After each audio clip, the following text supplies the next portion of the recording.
آداب مساجد۔ نبی کریم صلی اللہ علیہ وآلہ وسلم نے ارشاد فرمایا، جب تم کسی کو دیکھو کہ مسجد میں خرید و فروخت کر رہا ہے تو یوں کہا کرو کہ اللہ تعالیٰ تیری تجارت میں نفع نہ دے، اور جب ایسے شخص کو دیکھو کہ کوئی چیز کو مسجد میں پکار پکار کر تلاش کر رہا ہے تو یوں کہا کرو اللہ تعالیٰ تیرے پاس وہ چیز نہ پہنچاوے۔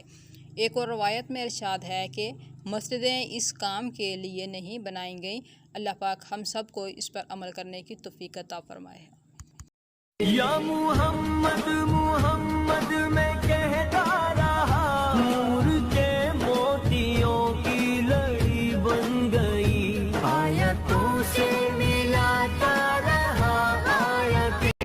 یا محمد محمد میں کہتا رہا، نور کے موتیوں کی لڑی بن گئی، آیتوں سے ملاتا رہا آیت۔ یا محمد